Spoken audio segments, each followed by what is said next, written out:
So hello, welcome to the channel. Today we're going to talk about keeping locations secret.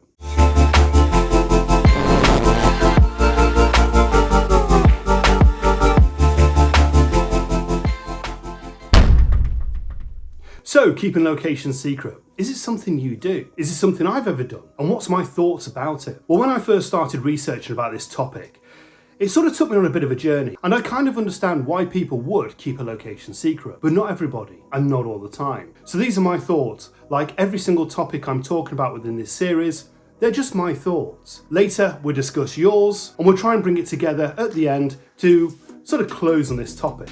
So when I started researching about keeping locations secret, I really wanted to understand why people would do this. And I started looking at photographers such as Peter Lick. One of the images he's done and quite famous for is the Ghost. Now that location has become an absolute tourist hotspot for photographers trying to get the same image. He's also gone to other locations that have now become so popular they're just overrun. And somehow it's taken the magic away. I was actually watching YouTube and I watched a video of a photographer trying to take the image of where the Ghost image, Peter Lick's Ghost, was taken. And they were queuing up for something like 3.5 hours to get into this cave. Yeah, the shots they got were amazing, but they were no different and certainly no better than Peter's. I mean, they'd be hard pushed to actually get a better image than Peter's anyway. But as they were vlogging themselves, you could see the people, the crowds of photographers waiting to take exactly the same image. And that for me, even though it's a really unique place to shoot, just loses its magic. What is the point? I then started researching on YouTube and I was expecting to find all the big photographers, all the ones with nearly 1 million subscribers, to keep a lot of their locations secret. And a few do. But I found a majority of people that keep the location secret are small YouTube channels, similar to myself. Sub 10,000 subscribers. And from here, I started looking at these videos and trying to understand why they would keep them secret. None of them were actually that impressive. Now, I'm certainly not going to badmouth or mention any YouTube channels. It wouldn't be fair. So I'll sort of skate around what I found. But a majority of them were waterfalls. There are a few lone trees and sort of other little points of interest. But yeah, sort of points of interest you'd be able to find anywhere, possibly within a 5-mile radius from your own location. And it's also got to be said, not only were the locations fairly mundane, but so was the photography. There was none of it that actually inspired me. Now, was this because I didn't know where the location was, I couldn't really relate to it? Or was it because the images weren't that good? And I think it's more of the latter. Now, yes, you have the mindset of, yes, if I post this out on YouTube, it gets successful, this area is going to get trashed, so many photographers are going to turn up there and try and take the same image. But on a majority that I watched, I'm not really sure why they would think this. And my whole thought process is that these people were trying to keep these locations secret, so you couldn't come along and actually take the same image, or better. There were a couple that were fairly good, but nothing outstanding. Nothing you'd sort of sit there and think, wow, that is an amazing image. Even to the point, if I saw that image whilst I was scrolling through Instagram, it probably wouldn't even get a like.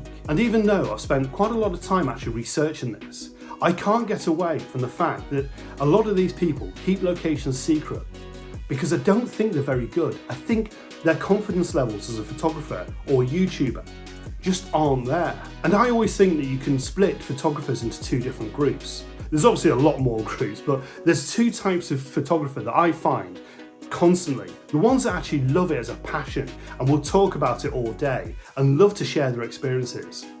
And then the others that are quite close-knit, the ones who don't share anything. They keep locations secret, they don't tell people the settings, they just have they share no inspiration with anybody. And this group of tight photographers, I always feel, get inspiration from us type of photographers, the ones who like to share where they've been, share the settings, share their experiences, and hold it as their own, so that no one else can have that experience. They want to keep it to themselves. And that group of people are fine, but keep it to yourself. Don't bother trying to get inspiration from others. Like most things, it's all about give and take and sharing your experience. And I always feel that that makes you a better photographer. Certainly if you can talk about your inspiration and your settings and your whole thought process of taking that particular shoot. And that's why, as a YouTuber, I am bringing you guys, my audience, along with me to share that experience. And if I didn't tell you where that location was, for you guys to go along and have a go, I don't think I'd be doing my job right. Ah, but Ben, what if you were given access to a location that they told you needed to keep secret because they didn't want hordes of people there? Well, I'd possibly go along and photograph it, but I certainly wouldn't do a vlog from it. I wouldn't bring you guys with me because I don't think that would be fair. It would almost be like, here, look what I've been given, but you can't do that. So no, I certainly wouldn't do a vlog from it. And there's nothing more frustrating than seeing a YouTuber out in a location and the first thing to do is say, I've got to keep this location because I've been given access to this. What a load of utter, obviously because I have a YouTube channel, I do spend a lot of time on YouTube watching other photographers, getting inspiration. And it does feel it's the same type of photographer that keeps these locations secret. And it's almost as if they use it as a bragging right. I just think it's wrong. I can't get my head around it. I don't understand why people do it. And I'm a strong believer if a location is meant to be kept secret, well, then don't photograph it and certainly don't video it to post out on YouTube as a personal gain. Let's face it, with modern technology, that's all our fingertips. It won't take us long to actually be able to find these locations ourselves. So there's my thoughts on keeping locations secret. It's something I will never do. It's something that I don't feel is right to do. I just believe if a location is that precious to be kept secret, then it needs to be kept secret. Don't photograph it and don't YouTube it. But anyway, that's my opinion. Let's hear what you guys have to say. So Adam Hurst comments about my previous video saying that there's so many valid points and really enjoyed it. And I hope Sarah's better now. She's a lot better. Thanks, Adam. Keeping locations secret is something only bad photographers do. Unless you have special access to a location, there is no real reason on why to do it. Hugh makes a great point on EXIF data. Why wouldn't people share this? It's a great way to understand what has been taken and how. Keep up the great work, so enjoyable. Thanks, Adam. I'll go into Hugh's comments in a bit. I think I've done this kind of the wrong way around, but it'll make sense in a bit. Badger mentions about the shameless plug last week. At the end of the day, I just love taking photos, editing and sharing them. Regarding keeping locations secret is a no from me. Utter selfishness on their part, nothing more, nothing less. Again, it's about sharing. Great to hear you had a lovely break. Hugs to Sarah, bless her. Thanks Badger. So Hugh Wolf's comment is, the SPS, the Secret Photography Society, where the location is obvious, but absolutely every image is labelled as Messer Arches, or some other ridiculous well-known place. Some will state it's done to prevent damage to an actual location, as it's so delicate no human besides themselves has ever set foot there. I've yet to find one of these amazingly special locations. Hugh then mentions how he's been shooting the 85 miles long, 42 miles wide Oregon mountains, raising 8,990 feet above sea level. I've not felt the need to supply latitude, longitude coordinates. A general location will suffice. On a similar subject, some photographers feel the need to strip away all traces of EXIF or photo-specific details for fear that someone would utilise their settings and therefore create the same exact photo. These photographs are in the ESPS, or Extra Secret Photography Society. Perhaps they've worked for the government at one point and learned to shred everything in fear that the news media will find out what they've been up to. Hugh then mentions about the last video I did and wishes Sarah well. She's doing well, thanks Hugh. So Craig Yates mentions, hi Ben, thank you for including my points. Now if I see videos entitled secret, I do not watch them anymore. I cannot see the point of going out to a secret location, taking videos and images and not sharing with your audience. Similar to what I've mentioned, Craig. The visual splendour of our countryside is there to share with everybody. Keeping it secret is a bit childish. Completely agree. The videos I've watched in the past have been so-called secret locations have not been that difficult to work out. The creators have done a poor job of keeping them secret. I say, be open to your audience. A composition does not belong to one person. It is there for everyone to embrace. Capture and experience as long as it's not on private property. Some valid points there, Craig. Couldn't agree with you more. So Bill Ingalls says, I would hazard a guess that everyone's secret location is known by at least a few others. So for landscape photographers, such behaviour seems pretty silly. Bill then mentions about, he kind of understands about keeping nesting areas and sanctuaries a little bit secret as well, obviously to stop the footfall of people going through. We have got to limit our footprint on nature sometimes. This is from someone whose primary photography interest has been wildlife for a long time. I also mentioned in my last video about what people did before social media. Bill mentions, back to the question of what we older folks did with our photographs prior to social media, nothing. We hang them on the wall, put them in an album, or the most dreadful of all, put them on a slideshow to show friends and relatives. And he also mentions that he hopes Sarah has recovered from the fall. Yes, she has, Bill. Thank you so much. The studio says, great video again, Ben. Oh, I hate it when you watch a video and they tell you that they can't share where they are because of whatever. I always find that people that do that generally are average photographers at best. So I think it has more to do with others not wanting to take better images than they can do. Loving the series, Ben. Really entertaining, and you look to be getting a great following of people. Yes, I certainly am. Kilimero Images says, I'm all for sharing locations. It does not bother me in the slightest that somebody may capture a better photograph. They're either more creative, a better photographer, lucky, or research well. I do not go for the honeypot locations. I like to try and find new areas that are not well photographed.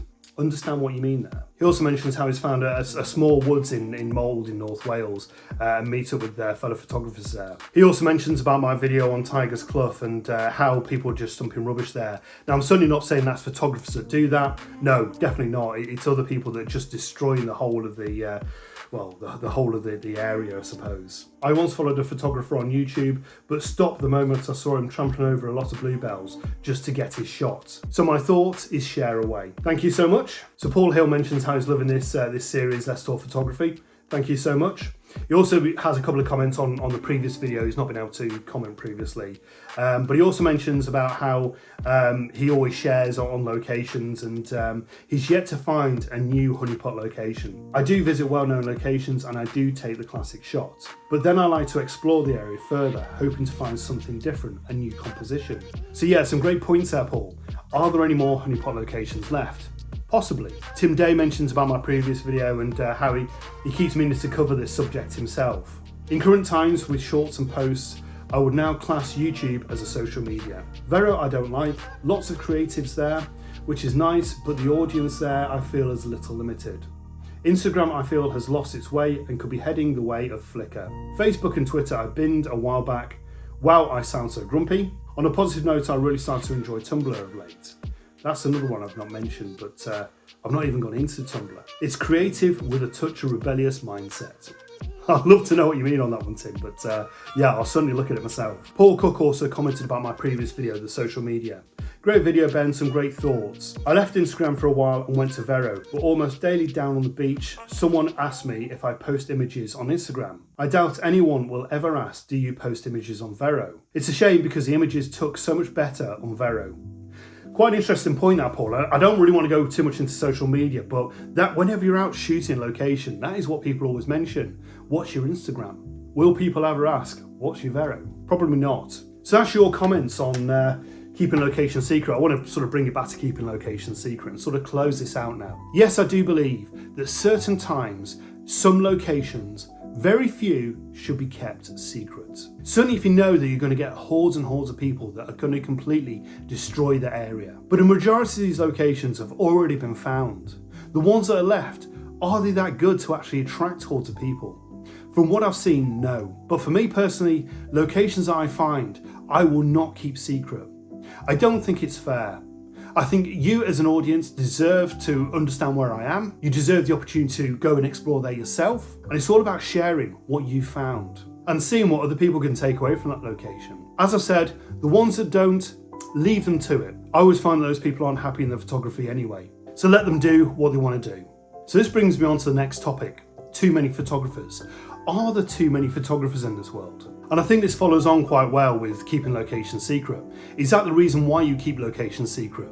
Because there are too many photographers that will go out there and just try and take the same sort of image. When you're going through Instagram, Facebook, Vero, the rest of the social medias, do you get annoyed by how many people are taking exactly the same type of image? It always interests me when I go to a particular tourist hotspot and everybody's just sort of snapping away.